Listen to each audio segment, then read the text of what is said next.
Hello everyone, welcome to our Samiti classes. और आज की क्लास में हम लोग डिस्कस करने जा रहे हैं क्रिमिनल कॉन्स्पिरेसी। देखिए, क्रिमिनल कॉन्स्पिरेसी जो है, इसका जो ओरिजिन है ये कॉमन लॉ में मिलता है और इसे सबसे इनिशियली सिविल लॉ की तरह ट्रीट किया जाता था। ठीक, भारत में 1913 में इसको पहली बार एक सब्सटेंटिव ऑफेंस बनाया गया था और 1913 से पहले इंडिया में आईपीसी के अंदर बहुत ही लिमिटेड फॉर्म में कॉन्स्पिरेसी को पनिशेबल किया गया था। जैसे सेक्शन 107 में अबेटमेंट बाय कॉन्स्पिरेसी के लिए आप पनिश किए जा सकते थे, या फिर सेक्शन 121 के ए के अंदर आप conspiracy for waging war against the state के लिए पनिश किए जा सकते थे। अब क्या है, जो अमेंडमेंट आया था 1913 में, इसके थ्रू आईपीसी के अंदर एक चैप्टर 5A ऐड किया गया था। ठीक, इसके अंदर दो सेक्शन थे, 120A एंड 120B। 120A जो है आपको डिफाइन करता था कि क्रिमिनल कॉन्स्पिरेसी क्या है। ठीक, और 120 जो बी है ये आपको पनिशमेंट प्रेस्क्राइब करता था। ठीक, बीएनएस में क्या किया है, इन दोनों सेक्शंस को सेक्शन 61 के अंदर क्लब कर दिया है और सेक्शन 61 क्लॉज 1 जो है आपको डिफाइन करता है कि क्रिमिनल कॉन्स्पिरेसी होता क्या है।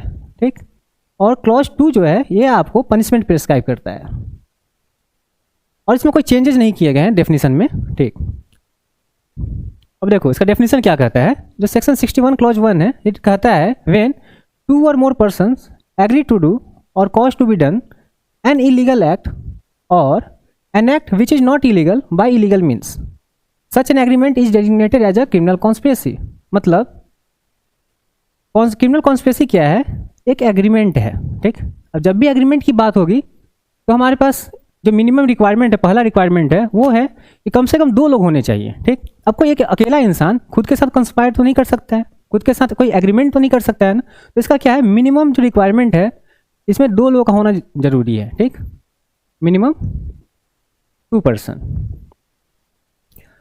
अब क्या कहता है, agree to do or cause to be done. इसका मतलब क्या है, इसका मतलब ये है जो मेंबर्स हैं, हर मेंबर्स का अपना अपना एक पार्ट होगा। उसमें कोई भी इलीगल एक्ट जो कैरी आउट करने जा रहे हैं, हर एक पार्टी का अपना एक पार्ट होगा पूरा करने के लिए। ठीक, वो अपना पार्ट या तो खुद कर सकते हैं या फिर एक तीसरे पर्सन से करा सकते हैं। ठीक, अभी एग्रीमेंट जो है इसका ऑब्जेक्ट क्या होना चाहिए, इस एग्रीमेंट का ऑब्जेक्ट जो है वो एक इलीगल एक्ट के लिए होना चाहिए। ठीक, अब इलीगल एक्ट क्या है, ये सेक्शन 2 क्लॉज 15 के अंदर डिफाइन किया गया है।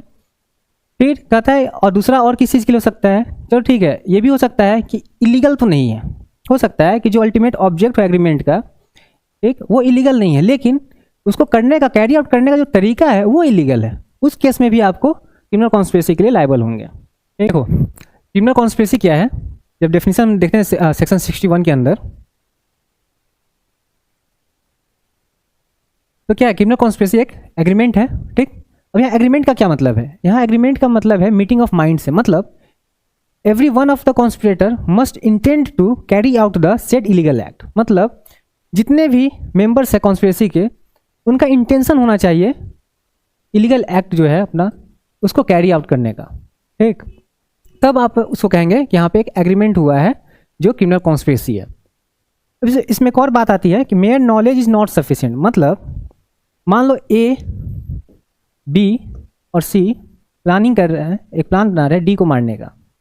एक F भी है जिसको इस प्लानिंग के बारे में पता है। एक मेयर नॉलेज, ये जानकारी केवल हो कि हाँ A, B और C जो प्लान करें D को मारने का, ये अपने आप में सफिशिएंट नहीं है F को भी क्रिमिनल कॉन्स्पिरेसी के लिए लायबल करने के लिए। क्यों? क्योंकि F का इंटेंशन कभी था ही नहीं D को मारने का। ठीक, हमारे क्या जरूरी है क्रिमिनल कॉन्स्पिरेसी में, कि आपका इंटेंशन होना चाहिए, वो यहाँ पे मिसिंग है। अब देखो इलीगल एक्ट क्या होता है। ठीक, तो इलीगल एक्ट जो है ये सेक्शन 2 क्लॉज 15 में डिफाइन किया गया है और ये 3 चीज़ों को इंक्लूड करता है। एक है ऑफेंस जो डिफाइन किया गया है सेक्शन 2 क्लॉज 24 के अंदर, दूसरा है सिविल रॉन्ग और तीसरा है प्रोहिबिटेड बाय लॉ। ठीक, ये तीनों जो है इलीगल एक्ट के अंदर में आते हैं। अब देखो ऑफेंस को डिफाइन किया गया है कि a thing made punishable by this Sanhita. ठीक, मतलब बीएनएस के अंदर उन एक्ट्स को जिसको पनिशेबल किया गया है वो ऑफेंस के कैटेगरी में आएंगे। ठीक, साथ में ही सेक्शन 61 के पर्पस के लिए, इसके साथ साथ और भी सेक्शन इंक्लूड किए गए हैं, इनके पर्पस के लिए लोकल लॉज और स्पेशल लॉ भी इंक्लूड किए जाएंगे। मतलब यदि कोई लोकल लॉ है कहीं का, किसी स्टेट का, या फिर स्पेशल लॉ है जैसे पोक्सो हो गया या फिर यूएपीए एक्ट हो गया, ठीक, इनके अंदर भी यदि कोई एक्ट पनिशेबल किए गए हैं तो वो भी ऑफेंस के कैटेगरी के अंदर आ जाएंगे। ठीक, दूसरा है एक सिविल रॉन्ग कह रहा है। मतलब यदि कोई दो या दो से अधिक लोग यदि प्लान कर रहे हैं कोई सिविल रॉन्ग कमिट करने के लिए, इस केस में भी आप पनिश किए जा सकते हैं। ठीक, अब यहाँ पे एक पॉइंट नोट करने वाली है कि जब कोई सिविल रॉन्ग कमिट करता है तब आप किसी भी पिनल लॉ के अंदर आप उनको पनिश नहीं करते हैं। ठीक, फिर जब क्रिमिनल कॉन्स्पिरेसी किसी क्राइम के होने से पहले का स्टेज है, फिर आप उसको सिविल रॉन्ग जो अभी कमिट भी नहीं हुआ है उसके कॉन्स्पिरेसी के लिए आप क्यों पिनल लॉ के अंदर उसको ला रहे हैं। ठीक, ये एक क्वेश्चन है जो आप लोग हमें कमेंट में बताएंगे। और तीसरा है प्रोहिबिटेड बाय लॉ। मतलब जो ऑफेंस के कैटेगरी में इंक्लूड नहीं हो पाएंगे वो प्रोहिबिटेड बाय लॉ के कैटेगरी में आएंगे। अब देखो, अब जो अपने पास वर्ड है, टर्म है, वो है not illegal by illegal means. अब इसका मतलब क्या है? देखो, जो नॉट इलीगल है इसको केवल हम लोग लीगल एक्ट नहीं कह सकते हैं। इसका मतलब केवल लीगल एक्ट नहीं होता है। इसका एक तो मतलब लीगल एक्ट है, ठीक, लेकिन इसके साथ साथ an act not supported by law but at the same time it may not be punishable by law. ये दोनों ही इसके डेफिनेशन के अंदर आएंगे। ठीक, अब इसका पर्पस क्या था इसको इंक्लूड करने का? देखो, इसका पर्पस ये है कि जो काम आप सीधे रास्ते से नहीं कर सकते हैं वो काम आप टेढ़े रास्ते से भी नहीं कर सकते हैं। ये कहा जाता है ना कि जब घी सीधी उंगली से ना निकले तो टेढ़ी करनी पड़ती है। वो यहाँ उसको रोकता है, प्रोहिबिट करता है। जो काम आप सीधे रास्ते से नहीं कर सकते हैं वो काम आप गलत रास्ते से भी नहीं कर सकते हैं। तो वही कहता है not illegal bye legal act. मतलब यदि आप कोई लीगल एक्ट भी करने जा रहे हैं, ठीक, लेकिन उसको कैरी आउट करने का जो तरीका आपका है वो इलीगल है, तो भी आप सेक्शन 61 क्लॉज 2 के अंदर पनिश किए जा सकते हैं। अब देखो प्रोवाइजो क्या कहता है। प्रोवाइजो कहता है कि provided that no agreement except an agreement to commit an offence shall amount to a criminal conspiracy unless some act besides the agreement is done by one or more parties to such agreement in pursuance thereof। इसका मतलब क्या है? देखो, अपने पास चार चीजें थी। क्या? एक था ऑफेंस, फिर था सिविल रॉन्ग, फिर था प्रोहिबिटेड बाय लॉ, फिर था not illegal by illegal means. Proviso क्या कह रहा है कि जो ऑफेंस है, ठीक, इसके केस में जब कोई कॉन्स्पिरेसी कर रहा है कोई ऑफेंस कमिट करने के लिए, उस केस में मेयर एग्रीमेंट इज पनिशेबल। मतलब एग्रीमेंट के स्टेज पे ही क्रिमिनल कॉन्स्पिरेसी हो गई, ठीक, लेकिन इन बाकी के 3 केसेस में सिविल रॉन्ग या प्रोहिबिटेड बाय लॉ या फिर not illegal by illegal means, इन केसेस में मेयर एग्रीमेंट सफिशिएंट नहीं है। एग्रीमेंट के साथ साथ आपको कोई एक ओवर्ट एक्ट करना, प्रूफ करना होगा, ठीक, उसके बाद ही आप क्रिमिनल कॉन्स्पिरेसी के लिए लायबल किए जाएंगे। जैसे इसको एग्जांपल से समझते हैं। मान लो ए और बी सी को मारने का प्लान कर रहे हैं, ठीक। अब क्या है, सी को इसके बारे में पता चल गया है, इस कॉन्स्पिरेसी के बारे में सी को पता चल गया है। अब सी पुलिस स्टेशन जाता है, एफआईआर दर्ज कराता है, ठीक। यहाँ पे क्योंकि ये एक ऑफेंस है, बीएनएस के अंदर में कवर किया जाता है, एक इलीगल एक्ट हुआ, ऑफेंस हुआ, तो इस स्टेज पे केवल इस एग्रीमेंट को करने के लिए एफआईआर लॉज हो जाएगी क्लॉज 2 के अंदर, 61 क्लॉज 2 के अंदर, और ये पनिश किए जाएंगे, ठीक। अब दूसरा केस लेते हैं। मान लो ए, बी और सी 3 पड़ोसी हैं, ठीक। ए और बी अब प्लान करते हैं, कॉन्स्पायर करते हैं सी को डिस्टर्ब करने के लिए। कैसे? लाउड म्यूजिक बजाकर, मान लो लाउड म्यूजिक से, न्यूसेंस का केस है। अब ये क्या है? एक सिविल रॉन्ग है, ठीक। अब इस सिविल रॉन्ग को कमिट करने के लिए अपने प्लान किया। अब इसको सी को ये प्लानिंग के बारे में पता चल चुका है, इसको इसके कॉन्स्पिरेसी के बारे में पता चल गया है। लेकिन क्या सी अब जाकर इस स्टेज पे एफआईआर लॉन्च करा सकता है? नहीं करा सकता है। इसको क्या करना होगा? साथ साथ ये भी प्रूव करना होगा इस एग्रीमेंट के साथ साथ इन्होंने कुछ ओवर्ट एक्ट किया उसको कैरी आउट करने के लिए। जैसे अब लाउड म्यूजिक है, मतलब स्पीकर होना चाहिए, ये इसको प्रूफ करना होगा कि स्पीकर भी खरीद के ले आए हैं मार्केट से। अब ये जब दोनों प्रूफ कर पाएगा सी, तभी वो ए और बी लायबल होंगे क्रिमिनल कॉन्स्पिरेसी के लिए। ठीक, अब देखो इसका एक एक्सप्लेनेशन पार्ट है। ये क्या कहता है, it is immaterial whether the illegal act is the ultimate object of such agreement or is merely incidental to that object. मतलब ये मैटर नहीं करता है कि जो अल्टीमेट ऑब्जेक्ट है एग्रीमेंट का वो हमारा इलीगल एक्ट ही होना चाहिए। नहीं, हो सकता है कि आप वही लीगल एक्ट करने जा रहे हैं, लेकिन इसके साथ इसको कैरी आउट करने में आप कोई इलीगल एक्ट भी कमिट करने जा रहे हैं। इन दोनों केसेस में क्रिमिनल कॉन्स्पिरेसी के लिए आप लायबल हो जाएंगे। अल्टीमेट ऑब्जेक्ट होना जरूरी नहीं है, ये मेयर इंसिडेंटल भी हो सकता है आपके मेन ऑब्जेक्ट के। देखो कुछ इंपॉर्टेंट पॉइंट्स हैं, जब भी हम लोग क्रिमिनल कॉन्स्पिरेसी पढ़ेंगे तो इन बातों का बहुत ज़्यादा ध्यान रखना है आप लोगों को। देखो पहला पॉइंट क्या कह रहा है कि every one of the conspirator need not have taken active part in the commission of each and every one of the conspiratorial acts for the offence of conspiracy to be made out. देखो इसमें क्या कह रहा है, ये कह रहा है ये जरूरी नहीं है, अब जब भी कोई कॉन्स्पिरेसी होगी तो जो अल्टीमेट ऑब्जेक्ट है, ठीक, उससे पहले उसको कैरी आउट करने के लिए हो सकता है अलग अलग स्टेजेज हों। मान लो एक टेररिस्ट अटैक करने जा रहा है कोई, इसकी एक टेररिस्ट एक्ट को कैरी आउट करने के लिए 5 लोगों ने क्रिमिनल कॉन्स्पिरेसी की। इसमें क्या क्या स्टेज हो सकते हैं, एक तो भागने के लिए, या फिर कार का प्रोक्योर करना होगा, वीपन्स प्रोक्योर करने होंगे इनको, वीपन्स खरीदने के लिए, कार खरीदने के लिए इनको पैसे चाहिए होंगे। ठीक, ये अलग अलग स्टेजेज हैं।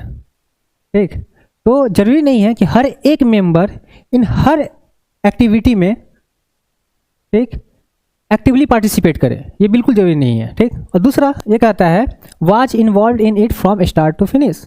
मतलब ये भी जरूरी नहीं है कि जो भी कॉन्स्पिरेसी, जो भी एग्रीमेंट है हमारा, उसमें स्टार्टिंग से लेकर एंड पॉइंट तक जब तक वो कैरी आउट होता है तब तक उसके पार्ट हो। नहीं, मान लो रॉबरी का, ठीक,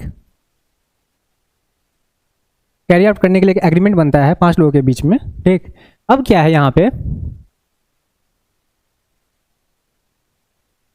रॉबरी क्या अपना एक ऑफेंस है। ठीक, ये एग्रीमेंट स्टेज पे ही पनिशेबल है सेक्शन 61 क्लॉज 2 के अंदर कॉन्स्पिरेसी के लिए। ठीक, अब क्या है, क्रिमिनल कॉन्स्पिरेसी जो है कंटिन्यूअस एक्ट है। ठीक, जब तक जो अल्टीमेट ऑब्जेक्ट है उसका, ठीक, वो अचीव नहीं हो जाता है, उससे पहले तक का ये कंटिन्यूअस एक्ट है। ठीक, अब एक एग्रीमेंट हुआ किस चीज़ का, रॉबरी का। अब इसके लिए क्या होगा, कार लाने होंगे, वीपन्स भी लेने होंगे। ठीक, अब क्या है, इसमें से मान लो जो 5 लोग थे ए बी सी डी और ई, अब इसमें से ई कहता है एग्रीमेंट सब प्लानिंग करने के बाद, ई ने प्लानिंग स्टार्ट किया था मान लो, ठीक, सब प्लानिंग होने के बाद ए बी सी जाते हैं और डी जो है कार और वीपन्स प्रोक्योर करने के लिए तैयारी करने लगते हैं, जाते हैं, और बाद में ई कहता है कि वो इसका पार्ट नहीं है अब। ठीक, वो बीच में उसको उस प्लानिंग को छोड़ देता है। अब क्या होगा, इसके बावजूद भी जो ई है वो लायबल होगा क्रिमिनल कॉन्स्पिरेसी के लिए। ठीक, फिर दूसरा कहता है that it is not necessary for a conspirator to be present at the scene of the crime. मतलब ये भी जरूरी नहीं है कि जो भी मेंबर्स हैं क्रिमिनल कॉन्स्पिरेसी के, वो जो क्राइम जहाँ पे हुआ है वहाँ पे फिजिकली प्रेजेंट हो, ये भी जरूरी नहीं है। ठीक, देखो तीसरा क्या कहता है, ये लोग डिस्कस भी कर चुके हैं, mere knowledge of the agreement is not sufficient to convict under section 61। मतलब इसके एग्जाम्पल से समझ लेते हैं। A discuss is plan to kill C with B. A जो है बी के साथ डिस्कस करता है सी को मारने का जो प्लान है अपना, लेकिन but be never agreed for the same, neither assisted him in any way. और बी क्या करता है, उसके मर्डर के लिए उसके प्लान में कभी भी अपनी सहमति नहीं देता है। ठीक, ना ही उसकी किसी भी तरीके से उसका मदद करता है। अब ए क्या करता है, सी को मार देता है। ठीक, यहाँ पे बी की कोई लायबिलिटी नहीं है, मेयर नॉलेज जो है वो लायबिलिटी नहीं लाता है। अब देखो क्या है, एक अपने पास केस है state of Tamil Nadu versus Nalini, ये राजीव गांधी मर्डर केस के नाम से भी जाना जाता है।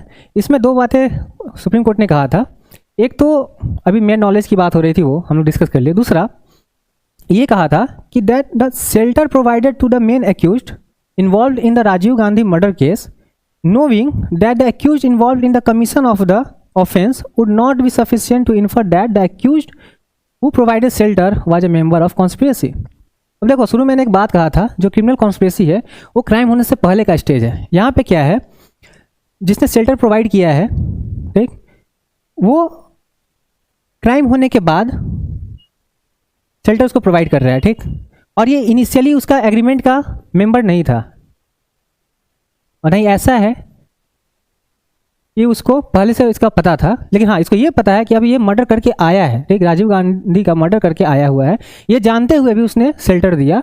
लेकिन वो किसी और सेक्शंस के अंदर, आईपीसी किसी और धारा के अंदर पनिश किया जा सकता है, ठीक, लेकिन क्रिमिनल कॉन्स्पिरेसी के लिए नहीं किया जा सकता है। क्यों? क्योंकि जो एग्रीमेंट का स्टेज था, ठीक, जो क्राइम होने से पहले का स्टेज था, उस स्टेज पे ये कहीं इन्वॉल्व नहीं था, ठीक। अब देखो एक और, ये बहुत ज़रूरी है, ठीक, इससे क्वेश्चन भी आते हैं। क्या कहता है, क्या केवल एक इंसान का, केवल एक मेंबर का कन्विक्शन हो सकता है? दो केसेज है अपने पास, टोपन दास वर्सेस स्टेट ऑफ बॉम्बे, दूसरा है बिमधर प्रधान वर्सेस स्टेट ऑफ उड़ीसा, ठीक। अब टोपन दास में कोर्ट ने क्या कहा था, ये कहा था यदि मान लो कि 3 लोग हैं, ए, बी और सी, ठीक, तीनों पे क्रिमिनल कॉन्स्पिरेसी का चार्ज लगता है सेम एक्टिविटी के लिए, जिसमें ट्रायल के बाद बी और सी को एक्विट कर दिया जाता है, ठीक, और ए को कन्विक्ट करने की बात होती है। तो यहाँ कोर्ट कहता है कि केवल एक इंसान का कन्विक्शन नहीं हो सकता है। क्यों? क्योंकि क्रिमिनल कॉन्स्पिरेसी में कम से कम 2 लोग होने चाहिए। यहाँ पे क्या था, जो 3 लोग थे इसमें से आपने 2 को तो छोड़ दिया, मतलब एक अकेला इंसान खुद के साथ कॉन्स्पायर नहीं कर सकता है, इसलिए ये कन्विक्शन नहीं होगा। सुप्रीम कोर्ट ने बिमधर प्रधान वर्सेस स्टेट ऑफ उड़ीसा में इसको और इलेबोरेट करता है और ये कहता है कि केवल एक इंसान का, एक सिंगल मेंबर का भी कन्विक्शन हो सकता है, लेकिन कोर्ट में पहले ये प्रूफ करना होगा कि ए के साथ साथ कोई एक और पर्सन था, वो भी इन्वॉल्व था इसमें, ठीक, कम से कम 2 लोग होने चाहिए। तो ए के साथ कोई और इन्वॉल्व था, और ये जो दूसरा इंसान है इसको भी आइडेंटिफाई किया जा सकता है, ठीक। अब क्या है, इसके खिलाफ सबूत भी है और आइडेंटिफाई भी किया जा सकता है ये है कौन। इस केस में यदि पुलिस केवल ए को पकड़ पाई है और ये अननोन पर्सन जो बी है इसको नहीं पकड़ पाई है, तो भी इस केस में ए को पनिश किया जा सकता है, और जब पकड़ा जाएगा तब उसका ट्रायल चलेगा, ठीक। अब देखिए आप लोग के लिए क्वेश्चन है और इसका जवाब आप लोगों को कमेंट में देना है। हम लोग को क्या देखें, क्रिमिनल कॉन्स्पिरेसी एक एग्रीमेंट है, ठीक। अब जब एक एग्रीमेंट है तो माइनर्स के साथ भी हो सकता है, पर्सन ऑफ अनसाउंड माइंड के साथ भी हो सकता है, ठीक। तो मेरा क्वेश्चन आप लोगों से है कि मान लो ए है, ये एक माइनर एम के साथ कॉन्स्पायर करता है किसी को जहर देकर मार देने के लिए, ठीक, और एक बी है, ये एक अनसाउंड माइंड के पर्सन के साथ, ठीक, पर्सन ऑफ अनसाउंड माइंड के साथ एग्रीमेंट करता है किसी को मारने के लिए, ठीक। अब मुझे आप ये बताएं, क्योंकि एग्रीमेंट की बात होती है और एग्रीमेंट का मतलब क्या है, meeting of mind, intention to carry out the said illegal act, ठीक। इस केस में मुझे आप बताइए, जब ये माइनर हैं या फिर पर्सन ऑफ अनसाउंड माइंड है, इसका मतलब इनके पास तो इंटेंशन है नहीं। माइनर के केस में क्या है, मैच्योरिटी नहीं है, ठीक, वो 7 साल से यदि कम का है तो नेचर ऑफ ऑफेंस भी नहीं जान सकता है वो क्या है। पर्सन ऑफ अनसाउंड माइंड के साथ पास तो इंटेंशन है ही नहीं। इस केस में क्या ए और बी को लायबल कर सकते हैं क्रिमिनल कॉन्स्पिरेसी के लिए? आप हमें ये कमेंट करके बताएं, ठीक। और क्या माइनर और जो पर्सन ऑफ अनसाउंड माइंड है उसकी क्या कोई लाइबिलिटी हो सकती है? अब अनसाउंड माइंड के केस में अलग अलग सिचुएशंस बनते हैं, जैसे एग्रीमेंट के टाइम पे अनसाउंड था, लेकिन जब एक्ट कैरी आउट करना था तब वो साउंड माइंड का था। दूसरा ये हो सकता है कि जब वो एग्रीमेंट कर रहा था तब साउंड माइंड का था, लेकिन जब एक्टिविटी कैरी आउट कर रहा था तब अनसाउंड माइंड का था। तो इसमें क्या इसकी लाइबिलिटी चेंज होगी, क्या होगी, ये आप हमें कमेंट करके बताएं, ठीक। और आज के लिए इतना ही, फिर हम लोग आएंगे दूसरे वीडियो के साथ।